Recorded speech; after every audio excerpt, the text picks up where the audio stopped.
welcome to another edition of State of Affairs with me, Nana Abba Anamwa. Corruption corrodes the fabric of society. It undermines people's trust in economic and political systems, institutions, and leaders. It can cost people their lives, their property, their money, their health, and in fact, their freedom. Well, these are not according to me. That is how Transparency International introduces corruption on its website to the rest of the world. Tonight, we focus on corruption on the back heels of the NPP press conference yesterday. A lot was said, but the NDC says the NPP has no moral right to talk about corruption. Is that really a fact? Is corruption such a big deal in our elections this year? Stay with me. We've got State of Affairs with my guest coming up shortly.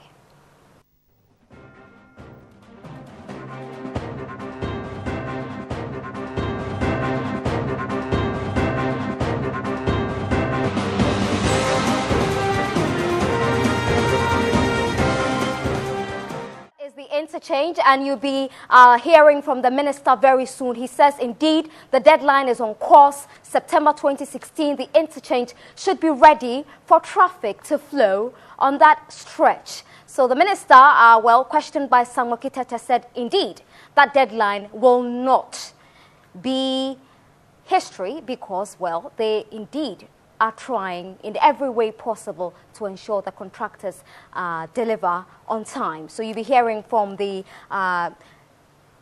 Transport Minister very soon. That's Alhaji Inusa Hussaini. It's quite a view, if you can see right now.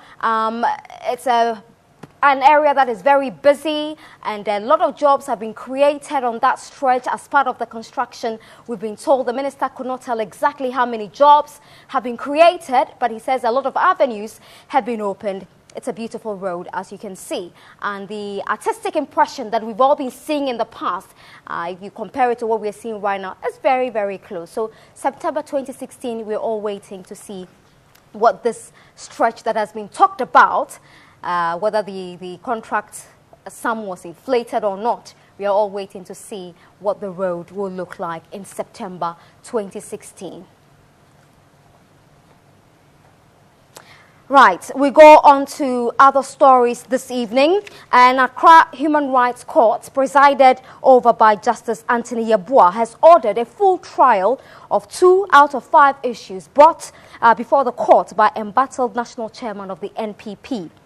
Paul Afoko, challenging his suspension by the party. Mr. Afoko is challenging the legitimacy of Gifty Kusi and Alhaji Short as members of the disciplinary committee that voted to suspend him. Afoko was suspended by the NPP over actions the party considered inimical to their political fortunes. But Afoko is asking the court to nullify the suspension of the Dankwabuzia Dombo tradition, arguing the action is unconstitutional and lacks basis. He's also praying the court to invoke the interpretation of the party's constitution in bringing an objective conclusion to the matter. Both parties in the suit have been given about 37 days to file all necessary documents to pave way for the trial to begin on the 24th of March 2016.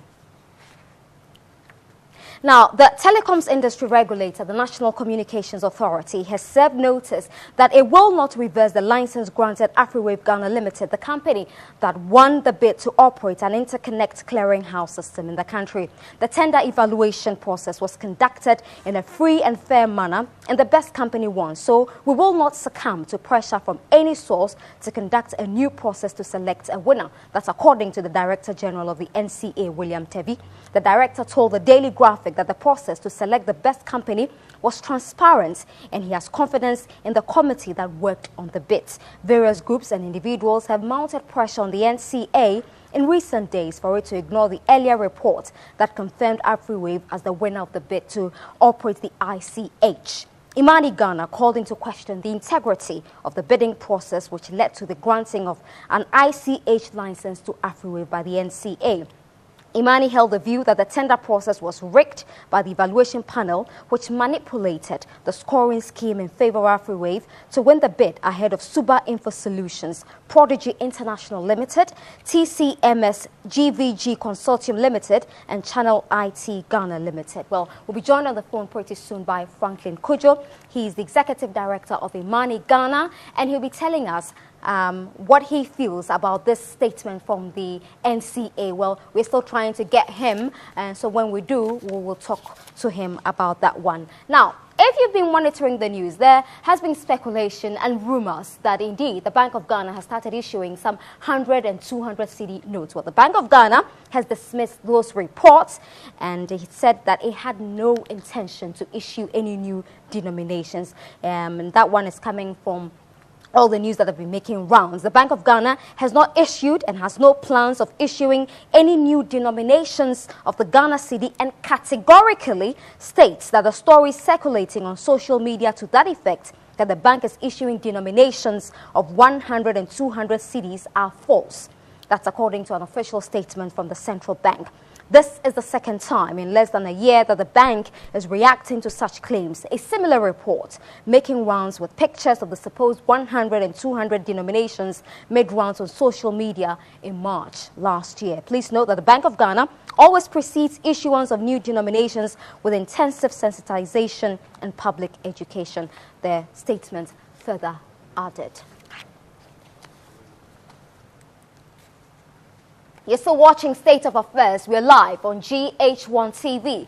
And if you've been following all the news all day, Mr. Hassan Ayariga is back in the news. He says in this current year, in this election year, he no longer wants to be a joker. Well, we are very honored this evening to be joined by Mr. Hassan Ayariga, leader of the APC. Am I right to say that? You're right, leader and founder. Leader and founder of the APC. I saw somewhere that you were also described as a supreme leader. And I was thinking about the Ayatollah of Iran. Anyway, it's good to have you here. Thank you. Why did you come up with that statement that you no longer want to be a joker? Have you been a joker over the years? I didn't make a statement like that. I said, you never did. Nobody jokes at 40. And people should take Dr. Hassan Ayariga very serious. Because in the last elections, we realized that Ghanaians don't believe in humorous ways of people's behavior. When you go that way as a presidential candidate, people assume you're a joker, but nobody jokes at 40.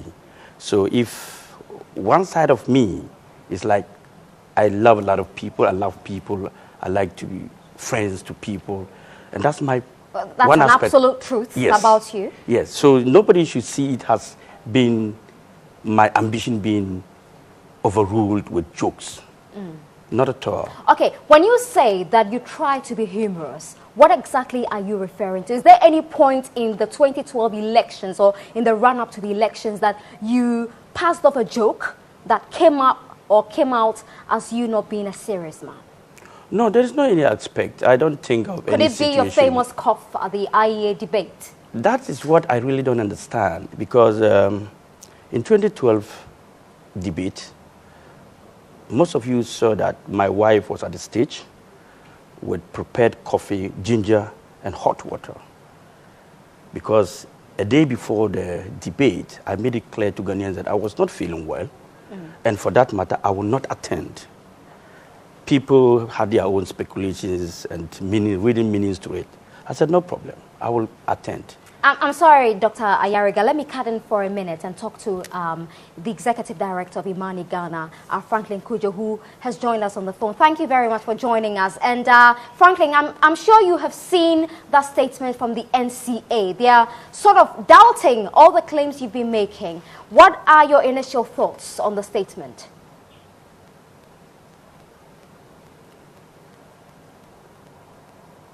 I think we're having challenges there. We'll try again, but you can go on and make your point. So I had serious cough, and I don't think Ghanaians should give nicknames to people who cough just because it was an ill sickness, and one should not say that because you are coughing, somebody should attach you with Ayari cough. I mean, we are not serious. Then they are not serious. They are not serious, and not you, not rather, me. as they Yes, try to because suggest. I try to put my life on the line by coming there to avoid people saying... Why didn't you boycott the debate? I did. I told IE I was not going to attend. If most Were of the you media, forced most of the media houses took the story, and even members of the PNC then said Ayerga was dodging the IE. I remember. Yes, and they were going to bring a grader to his house and bring him there. I don't think it's not something we should debate. The point I'm trying to make is, within you felt very unwell. Very sick. They were pleased to you to be part of the debate, and also people were suggesting that it was a mark of cowardice from you to boycott. But you knew how you were feeling. You could have avoided all that drama. It wasn't a drama, but there was a lot of people calling me and saying, look, no matter the situation, you appear. Okay, Do you regret it now? You regret appearing? I don't. Because there were allegations that you deliberately came into cough, because anytime President Mahama was speaking, your cough disappeared. It only resurfaced when Nana Akufo-Addo had the floor. You see, let me just take 2 seconds to explain this to you. Okay. You remember that time, President was on the far right there. Next to the President was Honorable Abu Sakara, then myself, then Nana Akufo-Addo. Normally, after the President speaks, it will come to Nana. I still cough slowly, but not too much. When I start speaking and talk, I force myself. Immediately I finish, it comes up. Then Nana Akufo-Addo is speaking then. So definitely I will force it out. Okay. So it was not something intentional against Nana. But because after I finished making my delivery and I've held on to it, I pulled myself, then I must release it to get some relief. Then Nana will speak. It doesn't mean that I was doing it intentionally against Nana. Did you ever speak to him after that? We crack jokes whenever we meet, myself and Nana Akufo-Addo. He said, Ayerga, today you are not coughing. I said, today I'm not sick. That's interesting. Yes, and he believed you? Of course, yes. Ghanaians should take it serious. You don't think that my wife prepared the tea there. Okay. The tea was prepared right from the house, brought to me the grounds. And every time you saw me sipping and drinking some of it, that shows that it was... Okay, so what lessons have you learned from it? That this year, on any platform, I'm not sure you'll be part of the debate this year, per the rules the IEA said. I don't think... We will be part of the debate because I don't see the smaller political parties contesting this year's elections. Which ones are the smaller ones? The other smaller political parties. Like which one? Apart from the NDC and the MPP. The CPP is a smaller party? The PNC is a smaller party? I said the smaller political parties. Because and your party is not small? No, my party is not a small party. How is it not a small party? How old are you in any case? You see, EC has provisional requirement. Yes. And EC per the 2000 political parties at 2,574 requires that all political parties this year must have at least 2/3 of district offices across the nation. Which amount to 144. APC, my party, has already finished EC with 150 district offices running. Now, the other political parties that exist, not even the NDC can boast today that they have the 150 or the MPP, because in my bid, when we went around looking for the offices, we even took some of the NDC and MPP offices that they didn't pay for it, and we paid for them and printed our party colors. So I can confidently tell you that until they satisfy that requirement, the EC is not going to allow any political party to contest. Okay. That's a fact. Okay. It's interesting that earlier you said that you want to be taken seriously in this election that's just around the corner. I look at your party colors, your logo. Are you affiliated to the Nigerian APC in any way? To be very honest, it was after I formed my party and brought the colors and somebody drew my attention to Nigeria. Together with the broom. Exactly. You should ask the name what is the APC? purpose. Yes, what is the purpose of APC? What's the purpose of the broom? What's the purpose of the colors? That's the first question you should ask. And then that will tell you how I formed the party. I didn't form the party because the APC exists in Nigeria. No. In the Nigerian APC, it's all progressive. Ayerga's APC is all People's Congress. Okay. The meaning of APC and the reason behind forming the APC is to give Ghanaians a platform for everybody to have the equal right, the equal opportunity to serve Ghana. We have seen in the past the NDC and the MPP playing their games, but nobody gives everybody the opportunity to serve. So APC exists to give the ordinary person, the youth of this country, people who think they do not belong to any other political party, a platform to serve Ghana. You see, we are not suffering in this Ghana because NDC or MPP is ruling. We are suffering, and Ghana is suffering because the good people of Ghana are quiet. So when they are making noise, the rest of them say, I will not mind. These people are the best people who are ready to serve Ghana. Right. But the platform is not given to them. They do not also want to belong to the platform of the NDC, neither that of the MPP, because it's too noisy. And that's not what they want. They want a clean platform, a moderate platform, an understandable and free platform that everybody seems to be belonging to. You don't think the NPP has that? Not at all. They don't have that platform. And the NDC either? Not, both of them don't have that platform. Both don't have it. The And APC, your party does. And that's why we call ourselves... Even the CPP led by Ivor Greenstreet hasn't got that? Not at all. Not at all. And you go and look at the ideologies. You first must look at the political parties' ideologies, and you will understand what kind of platform they're creating for the people. That is the first important thing. Does that platform favors everyone? The capitalist ideology, does it favor everyone? The socialist, does it favor anybody? No. It favors some segments of people, and the capitalists also... So you are coming in for everybody? And we have a platform that says social liberalism, the liberal socialism. We do not completely eradicate capitalism and not also absorb socialism in total. We say we have a mixed economy, a mixed kind of system where both are given the opportunity to have equal platform. You think you will do well at the polls? We will do very well, because a lot of people, Ghanaians, don't vote and will not vote 2016 if APC does not exist.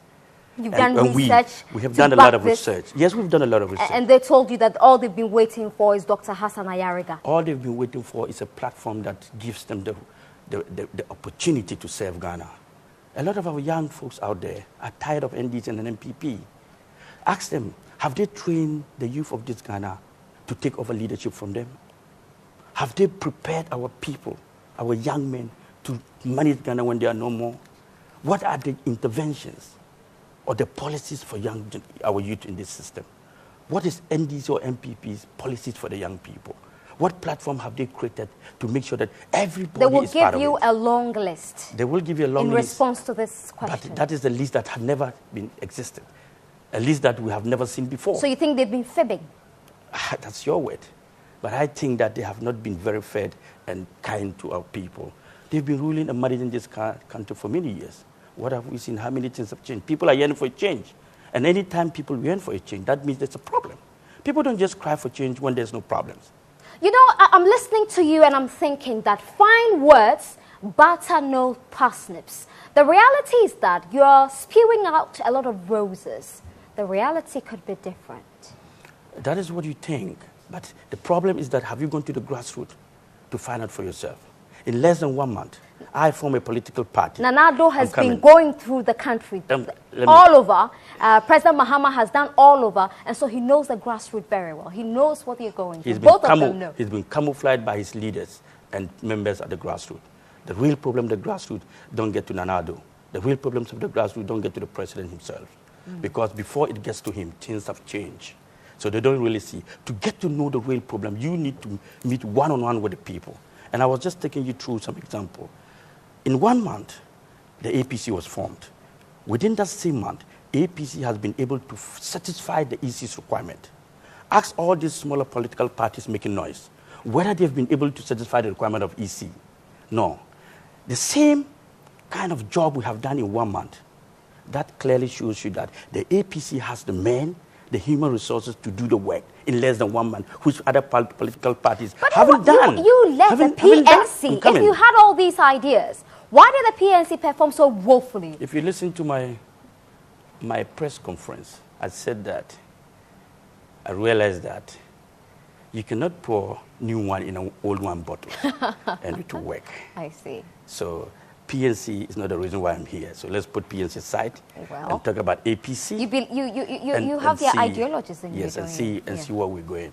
So I think that people should take APC serious Okay. The party is a serious political party that have demonstrated to Ghanaians and to the EC that we are ready to win power. All right. I'm not calling myself, I'm calling you and everyone listening to me that this is a platform created by Dr. Hassan Yega for you to show Ghanaians that you can do better than the NDs and the MPP. A platform nobody gives you. We are giving you that same platform. Okay. Come on board. You can walk to we have about 150 offices. Walk to any of the offices, pick a form and file and become a member. Aren't you wasting money? For what? Because I don't know if you think you can really win this election. Are you saying this or that's what Ghanaians are saying? I'm asking you. I'm not wasting money. Okay. If I was wasting money, I wouldn't have been here. Thank you very much. Dr. Hassan Ayariga, Thank you. leader and founder of the All People's Congress. APC for short. Thank you very much. It's been a pleasure talking to you and good luck in the polls. We're taking a break. When we come back, the NPP women's organizer Otiko Jaba and Abraham Amaliba, a member of the NDC legal team, join me in the studio to talk about corruption. It's been a tango, a seesaw between the two political parties when corruption issues come up. Do stay with me.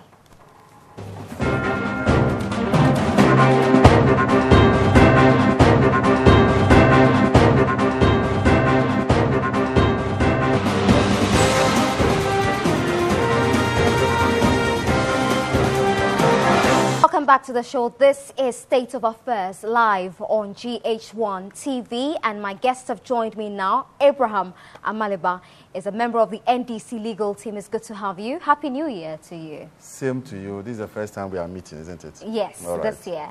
And of course, Otiko Jaba, the NPP women's organizer. It's good to have you here. And Happy New Year. I think I've spoken to you this year. Yes, but not on your new show. Sure, yes. So it's good to have you in the studio. Thank you so much. Love your earrings. Is it deliberate? A deliberate It's choice? deliberate. I see. The That's elephant. an elephant. Yes, Yeah. it's our symbol. Yeah. So we are talking about corruption this evening. If you followed the news yesterday, the NPP had a mega press conference addressed by Nana Akomia. But before we delve into the issues, these are some quick facts on corruption.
All right, so those were our quick facts, and also we'll hear from our friends. Remember, you can join this discussion by using the hashtag State of Affairs. Ask any questions you want on corruption and how the two political parties who have actually been talking tough about corruption, it's been a political tango between them. Let us know from them what their policies will be as we go into this election, what their thoughts are on corruption and how they intend to fight the canker if the NDC is retained or if Nana Akufo-Addo is voted for in this election. Here are some thoughts from the streets on corruption. In 2014, Ghana scored 48% on the CPI. In 2015, we dropped by 1% to 47%. Now we are out and about on State of Affairs to find out who do you think is the most corrupt group in the country. I would say it's the Ghana Police Service. It's the Ghana Police Service because anytime I'm driving, especially in the evenings, and I get to a police checkpoint, they normally stop, and instead of maybe checking my car or my boot, the policeman will get closer to my car and ask me of money. Okay, I'll take the police. The reason why I said the police are the most corrupt people is that, let's say, a taxi driver or a driver will do what he or she is not supposed to do. You take the person to a certain corner and then maybe you take just a 10 cedis, then you leave him to go. I think lawyers, because they are liars, just because of money, they will just support a person who is lying just because of money. The politicians, of course. When it gets to election time, politicians come to us and then they promise us. They don't fulfill their promises. So, I mean, I think they are the most corrupt people in the nation. For me, I would say the politicians. Yeah, because whatever they tell us, at the end of the day, they don't fulfill what they tell us. And it's always in the pipeline. It's unfortunate that people always cry about politicians. But these politicians come from our homes. And I've always said this, that if your uncle or my uncle becomes a minister or becomes the president and comes home after 4 years or 8 years of service to the nation and cannot boast of a house, we will be the ones to say, this uncle is a useless uncle. When he was a minister, he wasn't able to build a house and all that. Simply because we are thinking that once you get into that space, you need to make money. So join the discussion on social media, #State of Affairs. We spoke to Vitus Azim. He's the Executive Director of Ghana Integrity Initiative. He's an anti-corruption fighter, and we were with him this afternoon. Of course, Samuel Kitete was in his office, and he actually gave us a number of issues as far as corruption is concerned that still remain unsolved. So let's listen to Mr. Vitus Azim. I mentioned the American case. You can talk about the Info Super Solution case, where government paid a company for 2.5 years for work that it had not yet done. The government has not said anything about it. It has not made any effort to recover those monies. You can talk about the Chile case, where government agreed. The investigation showed that yes, monies were wrongly paid, and government went into negotiations with the people involved to pay back the money. Up to date, all that money has not been paid back. The SADA case, we have not been told that any monies have been recovered. The judgment debt cases. You set up a whole commission that takes 1.5 or 2 years to carry out an investigation, and we don't hear of any action that has been taken. The cases that Madamida has won in court, the Oyomi case, up to now, the monies are not being recovered. The Lotteries case, there was a case about corruption in procurement in the Ghana Revenue Authority. You just cannot count them. All right, so welcome back. I will be hearing from Vitus Azim a bit later. I'll start with you, Otiko Jaba. Yesterday you were at that press conference, weren't you? No, I was in Takrady. Oh. Our acting chairman died. Oh, and so sorry. we had to go for the funeral and also touch base with some of our people. So, but you followed the press conference? Oh, yes, I have followed it. Okay. I spoke to a few of your friends on the other side, and they say that, indeed, the NPP has no moral turpitude to discuss corruption. Is that the barometer? You see, corruption deepens poverty. It's a canker that we need to remove from our society. And it's important that we understand that for a developing country that was previously HIPIC, then you come to middle income status, and now you are a highly indebted middle income status back again. What happened to all the monies that were collected? Because by the time that the Kufuor administration was leaving, there was at least 2 months import cover. What is it now? It's about 2 weeks. Where has the money gone? Under President Kufuor, the debt that was left at that time was 9.5 billion. Today, it has ballooned to 99 billion. The borrowings, what is causing the corruption? I see it. They said they're borrowing for infrastructural projects. No, infrastructural projects. No, I'll get to that.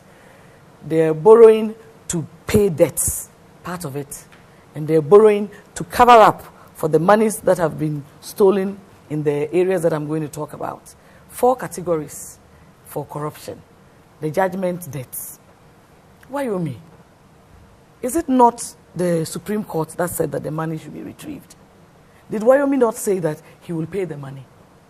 By December last year. Yes. Why did the Attorney General, who represents the state, who is supposed to be the arm of the government, that will go and do the bidding of the Supreme Court?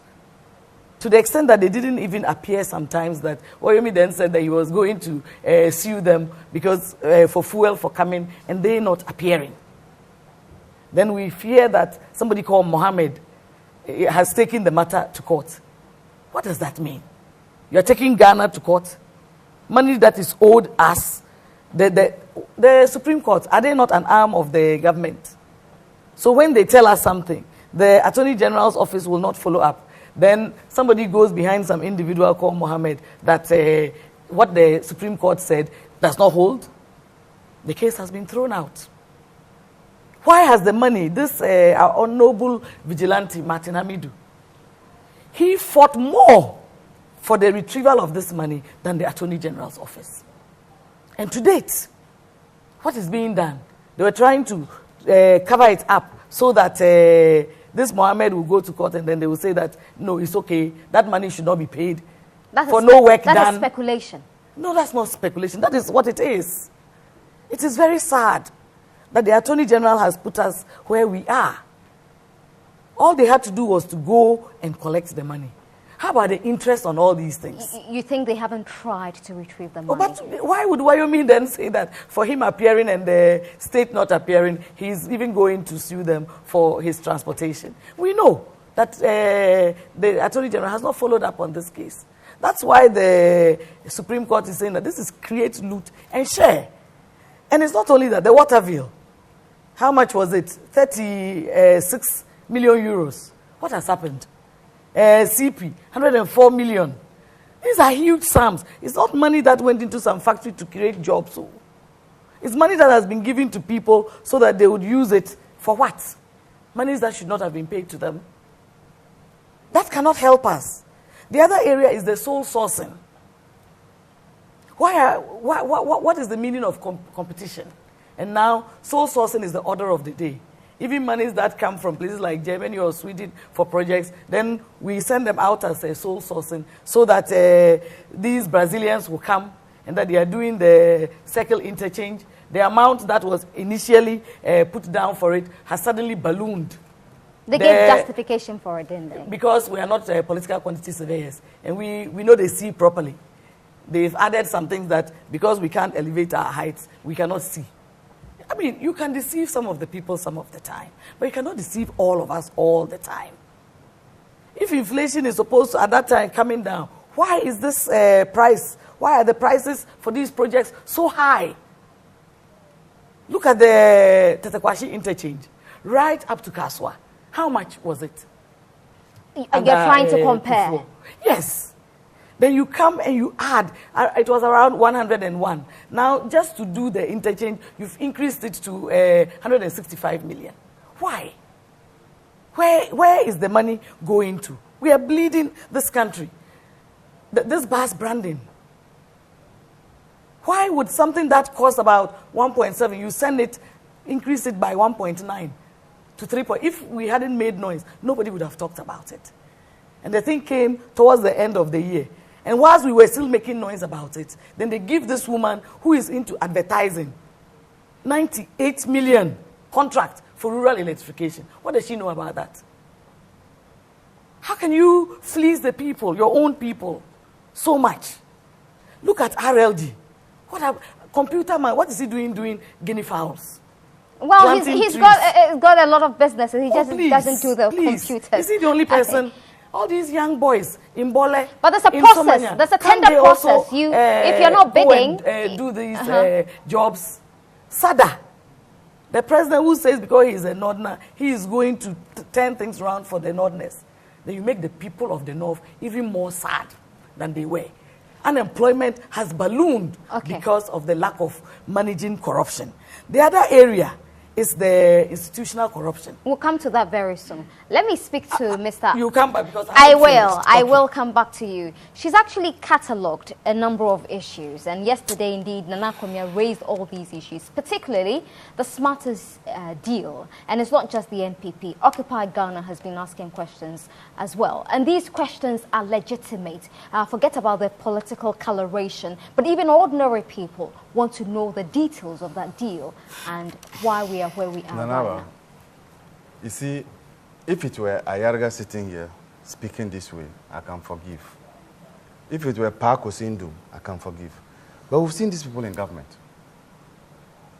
10% as kickbacks was taken in the castle. Those days was castle. We've seen them. They were the ones who said corruption started from Adam. We are not saying that. We are prosecuting people and authorizing investigations into areas that we believe there's acts of corruption. National Service is an example. That the presidency decided to investigate that area. Currently, National Health Insurance is another area that the presidency has asked state institutions, the security agencies, to look into it. So between we who have taken the bull by the horn to fight corruption and them who can be pontificating. The point is this.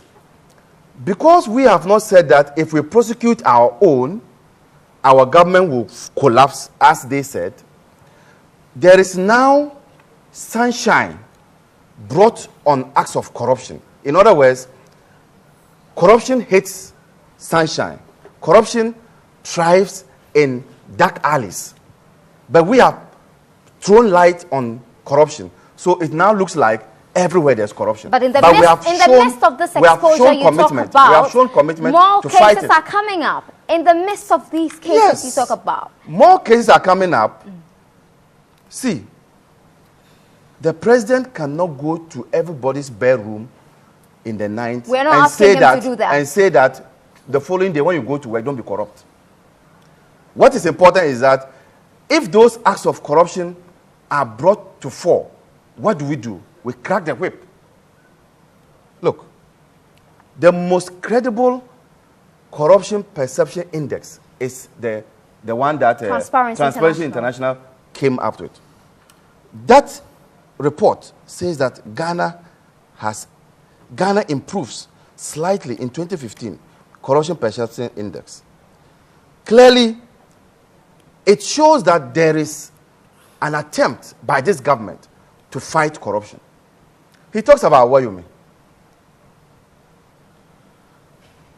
If a matter is in court, the president cannot intervene to say that persons who want to take advantage of the legal processes should not take advantage. Indeed, I'm sure you were at the Flagstaff House. The president said that if he had the opportunity, he would have just gone to hold Wyoming's neck and asked him to pay the money. But we are in a democratic situation. We are being ruled by law, not by men. So if Wyoming decides to take advantage of the legal processes and is engaged in legal gymnastics, what can we do? We can just follow him there and get him out of court. And that's what we have done. This matter of Wyoming paying by December, that was his pledge. He did not pay, and I can tell you that I have had discussion with the AG. The AG prepared a FIFA, that is to go and attach his property. When the man that he's talking about went and filed a suit. Then I told, in my discussion, I said, no, but that suit cannot stop you going ahead. Then he said that based on the suit, Wyoming also filed a motion in court. So it was a motion in court that held the hands of the Attorney General, not the writ, because the writ was from a person who is not part of it. So you disagree when she says that the Attorney General is not pursuing the That is the point. The Attorney General, in fact, the Attorney General told me that she was about to even commit contempt. That is to say that to damn the consequences of the suit in court and go and attach. And she was advised by the registrar to hold on so that they can dispose of because she was angry with the whole processes that were going on in court. So it's not true that Attorney General was not, as it were, proactive. So for me, You've spent a lot of time on this Woyo May issue because it's the same thing you've all been saying. How about the Smarties deal? What in the Smarties deal is criminal? Because I know that the parties who entered into the contract with their eyes open. Nobody was having his eyes closed. How do I mean? This is what I mean. A private person comes to government. I can do this contract at this amount. Government also saw it and said, okay, we'll do it. It turns out that the amount quoted by the private person was inflated. And the government didn't notice that it had been inflated. They went ahead and paid them without knowing that it had been inflated. They only realized that it had been inflated when the whistle had been blown. Why? Don't you ask for people to provide invoices? Did you compare the invoices? What was the procurement process like? Did they compare invoices and then they realized that the one that was charging 3 point whatever million cedis was better than the others that came in? Why aren't we knowing? Why aren't we being told which other companies came forward? Because we understand that the procurement process that was publicized was actually had been done or was actually being told to us when the deal had already been signed off. When invoices come, you choose one. Yes, but we chose the inflated one. You are now. It's now that we know it's inflated. Okay, how many invoices were received? I'm not part of the deal. I'm just telling you what happens. I'm not part of the deal. I'm saying that. So if you tell us that several generally, even here in your studios, you would ask for a number of invoices. Of course. Then you choose one. Of course. But then whoever is in charge would know the number of invoices that have been presented. So am I in charge? No, you are not in charge. So that's what I'm saying. That I cannot tell you. You claim to have information. You're speaking on the issue. Yes, and I'm giving you the information that I have within the limit of my knowledge. But Occupy Ghana has raised this issue. The NPP has raised this issue about the tender process. See, what sort of evaluation was done? Let me make my point. Let me flow. Now that the point has been made. You are flowing, but you are telling us what you've all been saying over the time. You're not answering the questions. Which is what? Number one, yes, the evaluation process. Evaluation of what? The tender to award Smarties that deal. We evaluated and chose that one. How many? From how many? You chose that one from how many? Number two, why can't you publicize? Let us see. Number three, you're saying that indeed the lady has to pay back 1.5 million. Yes. Can we know why it is 1.5 million and not any other figure? That was the inflated price. You have been told that what was added to it after the review by the AG. The AG had to compare prices outside. You don't find it shameful? You don't find it shameful that about 2 ministries involved in this did not realize that the price had been inflated? Isn't that irresponsible? You are talking about criminality, and I'm saying that. I'm not saying that you can't hold people accountable for negligence or for dereliction of duty. We want to see the AG's report. What you are saying is that this is acts of corruption. I'm saying that it can't be. It is not? It can't be because you chose to do business with a certain company. The company brought its invoice. You have selected that company. You have noticed subsequently that they have inflated the price. You cannot hold that company accountable for what you have seen because at the time you were entering into the contract, you had all your eyes open and all your faculties were sharp. They did not force you. Obviously, they were not open and sharp. No, they did not. Obviously. Now that you know, obviously, but at the time, Mr. Khalifa, are you listening to yourself? Yes. At the time, the person who was taking the decision did not know these things. Was it not after that we got to know these things, Nanaba? Are you telling me that we got to know these things earlier on, but yet we still entered into the contract? But why didn't they know? Good. So that's what I'm saying, that you can now hold people accountable for dereliction of duty. That I agree. So who's being held responsible? Who is being held responsible? Who is being held responsible? Yeah. You want me to speak as if I am in the ministries. I'm not in the ministries. But to the best of my knowledge, they have been asked to refund their monies. Fine. Now, if the Attorney General sees anything criminal or anything that has to do with a public official who has not performed his duties well, and there's a need to prosecute that person, the Attorney General will do it. Otiko, does that satisfy the questions you raised at your press conference yesterday? If Ghana was Mr. Malibe's private property and somebody had gone and taken money like this from your company to do a job and inflated it under the circumstances that we live in, these hard times, would you be able to speak like this? You see, you cannot defend the indefensible. When the thing is wrong, let's say it's wrong.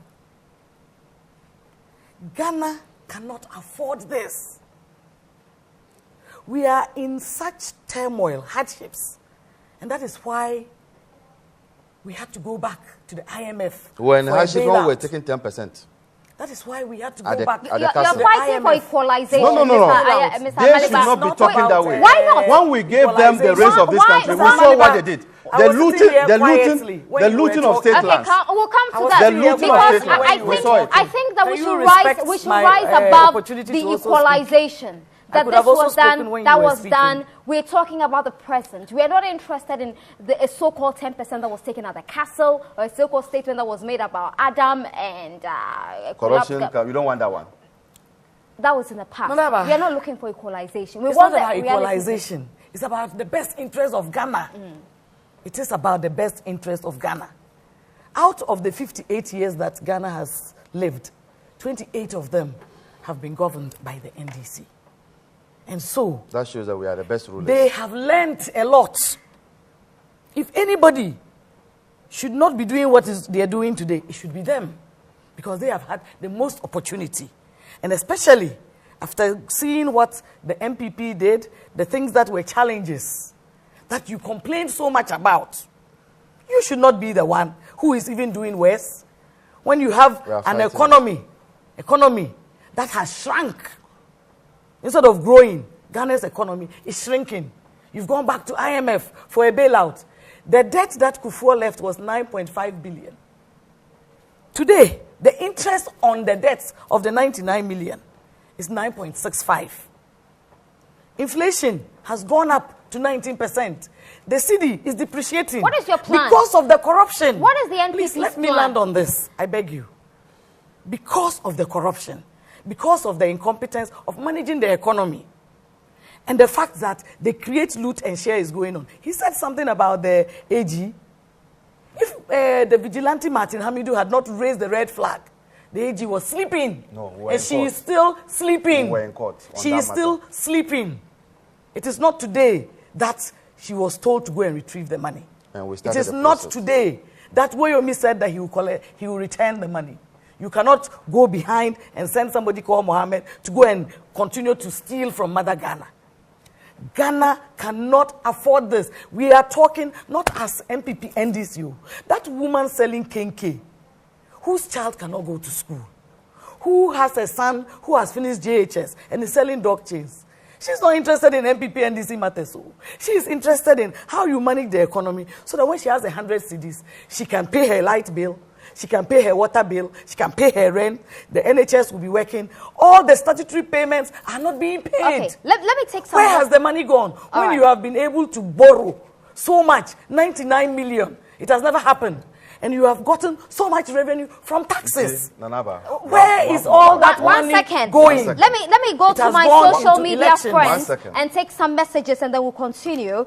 Nana Baforche says, Abraham should give us a break. Corruption is unprecedented under the Mahama regime. Nana Majamai says, questions on points, but Amaliba is annoying me with this equalization. NPP was voted out for a reason. True.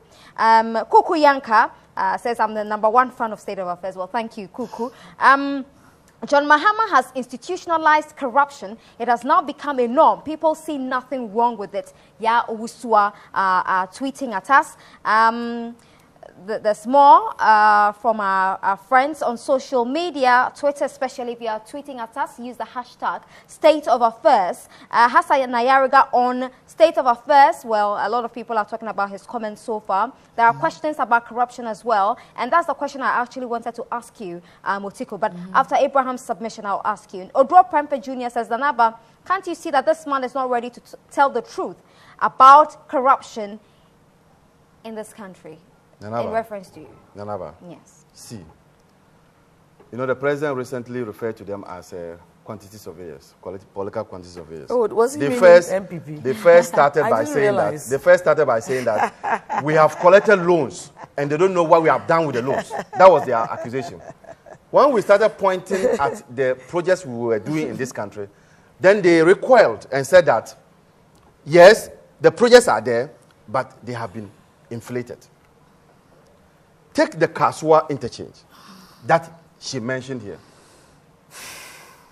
The kind of road we are building there has never been built in this country, where you have schools to be included in the roads, you have boreholes, clinics to be included, hospitals to be dug, and we don't dig hospitals, is it? No, but boreholes we dig them. Yes. So ask them, is that the kind of road they built and they are making those comparisons? These are apples and oranges. Are they? They are saying that they built a certain road. A certain road is clear. You know the road. Yes, it wasn't as much as that. And I'm saying that the kind of road we are building with these hospitals and clinics, is that the kind of road they built? Why should they think that it will be the same amount? So we are going into election 2016. The point is this, and we have found out their modus operandi to tell the people that, because we will be pointing at the projects, they will. So if we are pointing at the projects, they will say that oh, this project they have brought you, but this project could have given you 3 of these projects. That is trying to poo-poo what we have done. But these projects, there's no corrupt act in them. They are supposed to benefit the people. I'm sure the people of Kasua, if they are watching today, would say that they are thankful to President John Mahama for bringing in that road and for providing those facilities if the road is completed. How much work do you think you've done? And I don't expect you to... How much work in terms of... Let me land, Mr. Maliba. I don't expect you to sing the usual chorus about exposure and investigations, blah, blah, blah. How much work, when it comes to the fight against this canker, have you done? By what percentage has corruption reduced? And I'm talking about institutionalized corruption. The Corruption Perception Index has told us. It's a perception. Yes. When it wasn't right, when in 2014 that corruption in Ghana is reducing. It's amazing and we are how fighting you jump on that bandwagon because why? This time it pleases you most. In 2013, 2014, you really didn't like it. You said it's just a perception. You gave examples. Yes. You said it's just a perception. It's not a reality. Yes. Now it favors you. You are actually jumping onto it. When 2012, 2013 did not favor us, we started fighting against it. Okay. We fought it. And by fighting in 2015, I have good news for you. That? Which is that corruption, Ghana improved slightly in 2015. Slightly. Corruption. Yes, yeah, we continue to go. Okay. Yes. What is the ranking? 7. When in Africa. 56. In your time, it was 32%. And you are being ranked.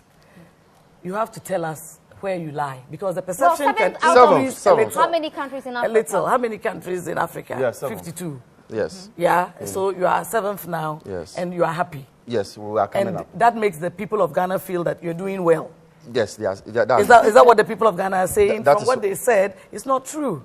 They said, all the people that were interviewed, that corruption is a problem. It is affecting the development because monies that should be used to improve on the well-being of the people, it's not going there. So those monies are going to individual pockets. What is the NPP's plan for corruption if you voted into power in 2016? Nana Addo Dankwa has already said it, that he's going to set up an independent commission to focus on how to tackle corruption. And that one would be something that would have measures. It's not just a political talk? How can it be a political talk? I started by telling you that corruption deepens poverty. And in a developing country, you can't afford it. If you're able to reduce corruption, then you bring up the status of the people in your country. And so if you're not able to reduce corruption, you will continue to burden your people. And this government is overburdening us. Look, the revenues that they have collected from gold alone is 9 billion. Revenue from cocoa is, 2015, 17 billion. Oil, 13.7. What comes to Ghana is 4 billion. If you go to tax, it's 72.3 billion in these 7 years. Add it all together. The revenue that has been collected for this period of 7 years is 200 billion. Why has it gone? And you cannot tell us that it is about projects because the economy is shrinking. The capital investment in the budget, what they have spent, wasn't there a candidate who said down. that we don't eat these projects? Well, maybe you put it in the bread and chop the road. You understand? But listen, funny one. The investment in terms of capital expenditure in the budget, it has shrunk. It has shrunk. Okay. So the quantum that they are telling us that they are doing, if you say you are going to build a SHS is 200 and you finish 4, what have you done? What have you done? Actually a flash in the pan. Oh, so you've done nothing in comparison. Anyway, let's take a break. And what is worrying me is that most of the monies that should go to get fund to pay contractors, NHIS and all those things, they are pushing it to build these SHSs so that it will be a political promise for. Aren't you, the NPP, making too much noise? Can you make too much noise when your people are suffering? No, because they keep asking, what did you do differently about corruption when you were in power for 8 years? What didn't we do? At least we brought in the Whistleblowers Act, the Procurement Act. We brought all those things in. We brought them in. When they talked about President Kufuor's son and the hotel, didn't they send the matter to Chiraj? Why are all these people walking around free? Okay. RLG, JIDA, Suba, Bass Branding. Okay, hold on there. Let's take a break. Brash Shaker Maliba has very little knowledge about the bus branding issue. He's suffering to answer your questions. Winston D. Dashas on Twitter says, political equalization is what your guests are celebrating. They have not answered any your questions. A government who waits for a whistleblower and pretends to be fighting corruption. Aren't we ashamed as a country that is coming from /Basau? And GhOne God's Time says, I can't see any truth in the two parties. Corruption is a generational curse in this country. Only God can save us. Nana Kwame is asking, Mr. Maleba, why is the government refusing to make the accounts and amounts Smarties has paid known to us? Duncan E.K. Gabler says that we always blame our politicians for being corrupt, forgetting that they paid their way through to become SRC executives. That's a very funny one. Emmanuel Echampon says, politicians will always be politicians. Just listen to Amaliba defending what is the obvious truth. Abdullah Mohammed says, it's only in the NDC regime that when you steal and you are caught, you are asked to pay back by installment. That's not stealing. How about the interest? Nobody has stolen. At least there will be interest. Okay, we'll be back after this break because Vitus Azim will be commenting on the political tango between the NPP and the NDC when the corruption issue comes up. Stay with me.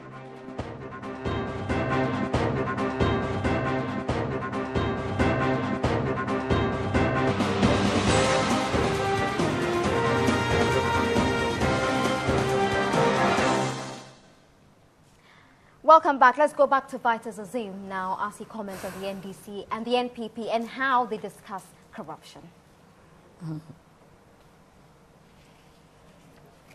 The interested parties that is raising this issue, they are not the only stakeholders raising an issue. So for us, that branding was uncalled for, the procedures were wrong, and there should be action taken against those that were responsible for the branding.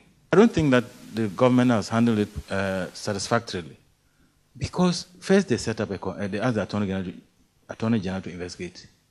We haven't seen that report. Besides, this is an election year. We think it is an instance of abuse of incumbency for the ruling party's contestant to put his speeches on 116 buses that ran across the country. And so the NPP, being a contestant, has a right to also complain. Of course, we remember that it also happened during the NPP time. Some pictures were put on buses. When we raised the issue, they said they had paid for it. This case, it's the government of Ghana that has paid for it. And so any Ghanaian taxpayer has a right to complain about it. All right. Welcome back. I'm Nana Banamwa. This is State of Affairs on GH1. I have to come back to you, Abraham Amaliba. Yes. We're still discussing corruption. Do you have any new information to give? You see, the modus operandi of this government is to investigate every allegation of corruption. Who's been punished so far? Or how many people have been punished so far? The government doesn't punish. We put people before court, and the court exacts the punishment.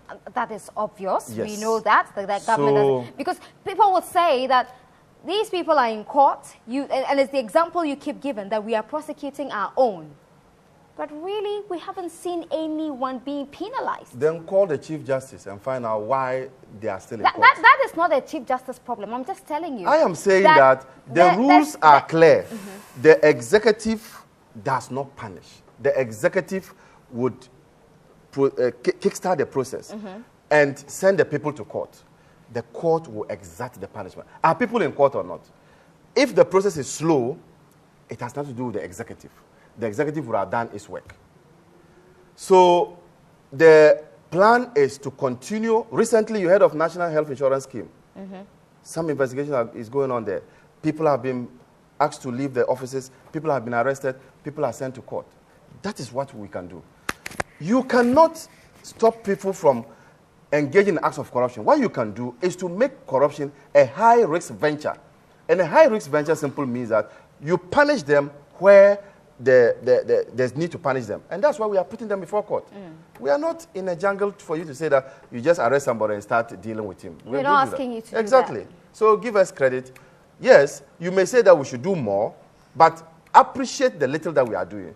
And then we can do more. We'll continue to do more. If you know any acts of corruption anywhere, when you inform us, we'll go there and investigate. We are not the ones who will say that we will not investigate because we want to bring our government down. If you're willing to investigate, why can't you answer simple questions that are asked? Like what? I asked you about the Occupy Ghana questions that have been raised. Yesterday, Nana Akufo-Addo asked you several questions. Have you been able to answer them? Occupy Ghana, I didn't know what they said. And you're asking me to answer Occupy Ghana's response. Really? What did they say? Nanaba, why should I be interested in Occupy Ghana when That's a pressure group. It's a very important group. So what did they say? Tell me. I asked you their questions earlier. Which is what? That what? We want to know what went into the choice of Smarties. We want to know what went into the tender process. We want to know all of that. Publish it. We want to know the details. You said 300,000 has been paid so far. We want to see the balance sheet that reflects that 300,000 indeed has. Why aren't you doing all that? Oh, that is holding government accountable. On any day, I would support anybody who calls on government to provide some information. But they asked this a month ago. Why hasn't it been done? No. If they just hold press conferences and they don't direct their questions and write letters to people who are supposed to discharge their duties, how can they respond? So I think that if they are asking for information, it's in the right direction, they can go to the Attorney General, and the Attorney General will sit with them and provide them with that information. That is allowable. And the NPP's questions, they should do the same. They should follow suit. Which is what? Well, number one, I would want to ask you, why did you spend our money projecting the president's image ahead of the election? So that is wrong. Because you have bought into their you have bought into their flawed argument. I take exception to that one. I'm not buying into anything. This is the question that is being asked. Why are you spending our money to project the president's image? That is what he said. Yes. And I'm saying that it's a flawed argument because we didn't tell them that we were projecting the president's image. No, you didn't have to tell them. Wait. We didn't tell them that's what we were doing. What we said we were doing with the bus branding is to inculcate into our citizenry, particularly the young ones, patriotism. That's one. You may disagree, but that is it. I'm saying that you may disagree, but that is the policy that we came up with. Patriotism. Now, yes, we also wanted the people of this country, particularly the young ones, to know the personalities who have been presidents of this country since independence to now. So it is not just about projecting the president's image. It is about personalities who have been presidents of this country from independence to now. That includes the sitting president. The fact that the sitting president is going to contest... How do you inculcate the spirit of patriotism in a young person who sees so much opulence in this Opulence country? is what? You know the presidents of this country and the republic, the democratic dispensation, all the presidents in this country, Nana Akufo-Addo's father is So there you're too. convincing this child that you want to accept and believe in patriotism, the 3.2 whatever million CDs. You see, you are marrying two things. Is the amount outrageous? Yes, it is outrageous. Okay. And that's, we are saying they should refund. Could you have taken any now, other form I am addressing the spirit of unless you patriotism? tell me that you are satisfied with my response, that it is not projecting the image of the president, then I'll move away from there. No. If not, I'll continue to be there. And I'll tell you that it is not to project the image of the president. It is to do the things I've told you, and then to also let people, Ghanaians, the young ones, know who the personalities who are presidents of this country since independence. And Nana Akufo-Addo's father is also there. Over to you. It has nothing to do We with have projecting. a curriculum. We have civic education. That is where we teach our children patriotism. We do history in school. It is not the office of the president that is going to brand buses in this time of doomsday, in this time of water. There's no doomsday. Take that one out. There's no doomsday. We have 6% above demand. We have 6% above demand. We've solved it. Please, your arrogance is becoming too much. I beg you. Allow me. You know, I've been very tolerant of you. And maybe the time is coming to an end. You don't want me to talk. 6%. The time we have is finished. 6%. But you cannot lie to people. Doomsday is gone. You cannot lie to people. Let her make a point, please. Doomsday has affected and is still affecting people. Yesterday in my house, the lights went off twice. When the water goes off, the lights come. When the lights come, then the water goes off. It's been happening. Well, they said that's not all true, over. so it's actually a problem on your line. Oh, please, those are semantics. They are all words. You don't play with words when people are suffering. The people who have been removed in terms of employment because of doomsday, the people who have died, are you going to say that what you are doing now is going to change or bring them back to life? What are you talking about? Okay. People have lost lives. Businesses have also collapsed. Corruption is thievery. It's stealing from the people. And the example is the head. In Akan, they say, "Etini pra, nasening in pro." From the presidency, 2012 election, 650 million was taken out for elections. And that is why we are where we are. Because when you took that money out to buy Atakambu and V8s for people and give people kako and cloth and all those things. Yes, that hard Kobe and Bentua and all those things. When you do that, you're not giving people jobs. Right. I'm telling you, because I'm a rural development I'm a rural development worker. When you go down to the rural places, they'll put 5 CDs in a matchbox and give to people. Meanwhile, the people need buses, they need lights, they need roads. You go, the cocoa roads are not there. What is Pakwa? I have been around the whole of Ghana. Let's do our I want to say this. Okay, please get ready to It is not a blame game. It is about the lives of ordinary Ghanaians. Any government that comes must deal with corruption. And if you say that the Kufuor administration didn't do this, or they did this and they did that, and it wasn't good for the country, you shouldn't be doing it. And President Mahama telling us that he's going to bring money in 2017 means that he knows he has failed the people. And it is because of corruption. Let's do our countdown he at to the the presidency 2016 elections has stolen money from the government. Because and the that is why we are where we are.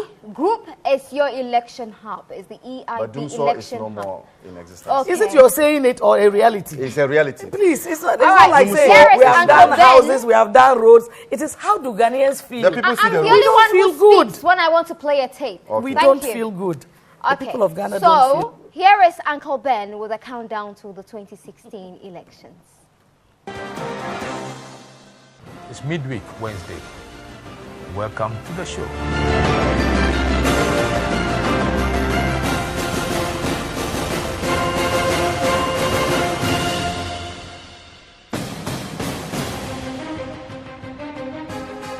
Around 12 noon, 1 o'clock, with 4 more hours to vote, I had a hint that some polling agents were being changed.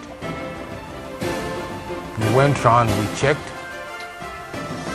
and then by 2 o'clock, I was very sure that something was taking place. I did not have enough evidence to blow the alarm, but I decided that, look, I was going to wait.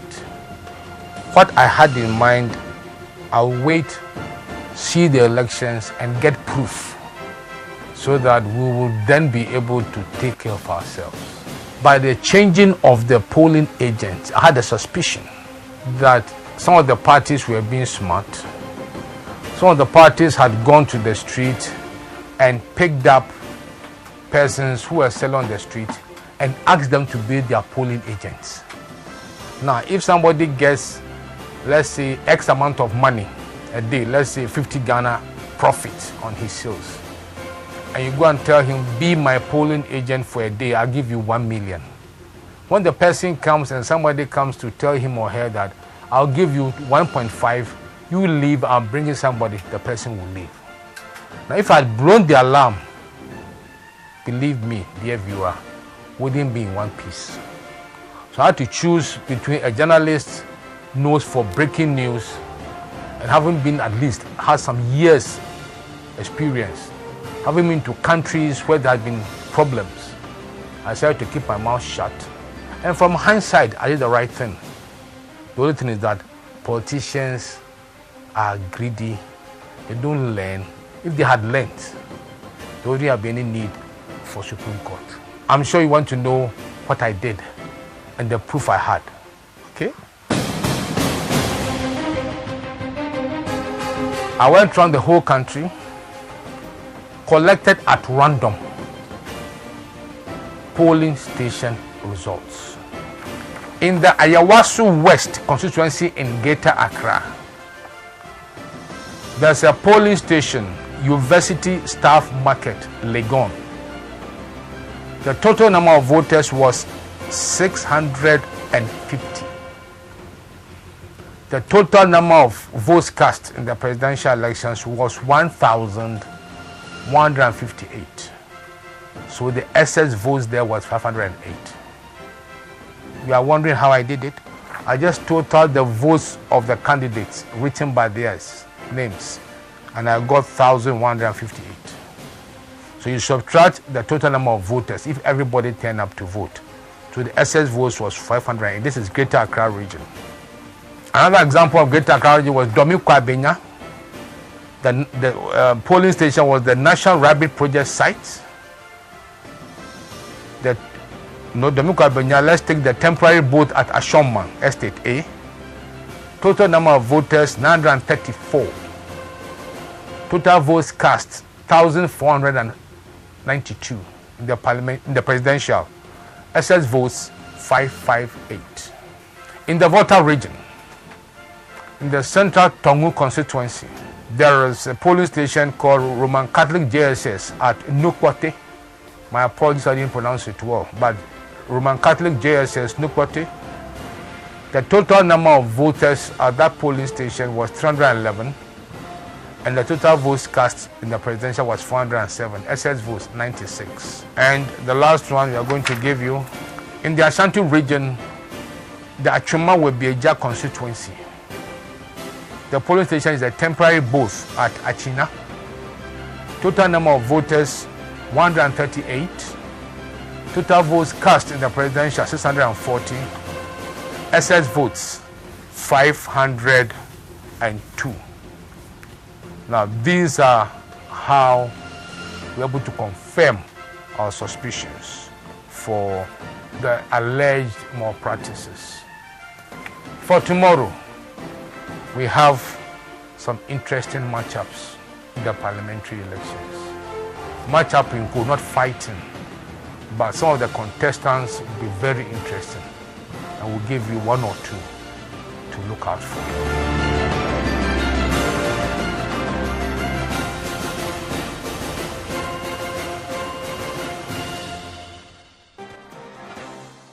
There was a point he made where the total votes cast is more than the total number of voters. It appears the EC has come out with a regulation that says that, or is it the parties, inter-party committee, IPAC, that if you have such a situation, the results there must be cancelled, where you have the votes cast more than the number of people. So probably this will not happen. The reforms, yes. Yeah. The reforms are saying that this will not happen again where you have the votes more than the number of people who are there. And I think that's the right thing to do. Where the votes are more than the people, we should cancel that vote. Okay, we have about 7 minutes more to go. Otiko, what are your final words as we go into this election? And this is not your last time on my show. You'll be back because we'll be doing a countdown to the elections. Yeah. And you'll be telling us how you're rallying the women in the NPP and the people in this country who feel that the NDC does not represent what they think or the direction this country should take. What are your final thoughts before we wrap up? I want to say that the NDC must deal with corruption right from the office of the president and bring down the expenditure there. And for this election, we should not take money from government coffers to go and prosecute the election because it doesn't create jobs. You only give it to them, they get the small things, and it's from the people. After that, you'll have to go for an IMF bailout. And I'd like to say to the people, when you rob your own child, there's nothing more painful than a father stealing from his own child. And that's what is happening. And then you have to go and increase electricity, increase water, increase they say it's necessary. All the levy. It is necessary because they have not managed the economy properly. Okay. I also want to find out, where is the toll levy? They said we had finished paying the debt. So why is it still there? This energy levy of 10%, why is it not going to ECG? Because the government owes ECG 800 million.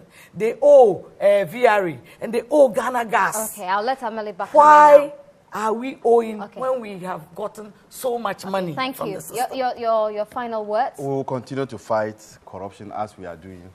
You know that there are some top officials from the National Service, from the NHIS, from JIDA, former JIDA, who are standing trial. That is a clear commitment of a government that wants to fight corruption. We'll continue to do that. We would also continue to ensure that the developmental projects that are going on and they are poo-pooing them, we'll continue to give the people those developmental projects. Those developmental projects... They're not poo-pooing them. They're asking very relevant questions about these projects. No. I want to ask a question. These developmental projects are what Ben Epstein is saying will give us a vote. We'll continue to give the people those developmental projects. Give you the votes. Yes. Okay. I wanted to ask a question. Quickly. What happened to the people who ate the kinky and came and cried? Why were they sent to the office of the president? All right. Who did what? On that note, and let me take some... this woman is also not being prosecuted? Why is RLG being asked to pay? Because even when you don't pay your VAT, it's an offense, and you are sent for, you are prosecuted. All right, why are these political people, the people he's mentioning, are the public servants, the NHIS guy who wanted to be president, but the people from the office of the president who keep being recycled to the presidency. That is not handling corruption. Okay, let's go for some now messages. Has, the office for the brothers of the president. We have just 4 minutes more to go. Let's go for some issues. Camouflage, we are developing. Okay. Like you said, hold we don't on. need roads. You don't, Okay, let me read some messages to you. How can you tell us that we are, you have done well? Let me read some messages to you. The economy, how can you tell us that you can't see the projects? What projects? Shall I read the messages? These are the people you're asking it's for. It's difficult to wake up somebody who's if you say you are going to build 200 SHS and you build 4, when you have borrowed 99 billion, what are you telling the people? I don't think that when... And Amaliba, the people you expect to turn up you go on election voting day have messages. Let's read them. They're very important. Okay, yes. Gold Slack says that so much greed, corruption will forever be there. Nana Kwame Bonsu. Couldn't they have given the branding to say Airtel, Fan Milk, any of these companies to advertise their products, which would have brought in money? Because that question has been asked as well. We could have just given that space to private companies just to get in more money into the national Was the policy to bring in money? The policy was to give money out. To promote. To give money. The policy was to promote chop money. patriotism. Okay, patriotism. To promote patriotism. To promote patriotism. Okay. From the people. All right, let's go. The Godfather, John Boy Alberto says that branding buses. I can't say my mind. I can say my mind is corrupted. Social Democrats. Okay, I'm not going to read that message. John Boy, shame on you. Frederick, there's even corruption in our elections. That's from Freddie Krum. There's one more here. Entry, run God's time, state of affairs. No more doom, so it's rather pay as you go. Samuel Lumos Otu says, soon, very soon, The unemployed graduates will chase these crazy, corrupt politicians out of their corrupt offices. Well, we don't want that happening in this country. I'm really enjoying Otiko Jaba this evening, but of course, I always enjoy her. And this is coming from E.K. Bonsu in Kumasi. Freddie comes back to say the blame game will not win the fight against corruption in Ghana. Awula says Otiko Jaba in Abraham Amaleba. Well, she's actually retweeting a message. More of them. Esther Alma says watching State of Affairs on GH1 TV. And present Ananaba for the first time. Well, Esther, thanks for tuning in. That will be it all for this evening. We'll come your way same time tomorrow. I have to say a big thank you to Abraham Amaliba. It was rather short notice, but he still showed up. Yeah, it's called Love. JB's 1 week. It's tomorrow. Where is it taking place? I'll just give you 30 seconds. Behind the BNI. That road. Behind the BNI. Okay. The original, in the the original ridge? or the Yeah, in Accra, yeah. Okay, all right. Okay. Behind there. All right. It's the 1 week. Okay, have our sympathies. So, yeah. we are in mourning. Okay, so a big thank you to Man Displays for this beautiful outfit, and also All About Eve GH for the necklace. Thank you. We'll see you tomorrow here by Cookies Palace, styled by Akosia V this evening.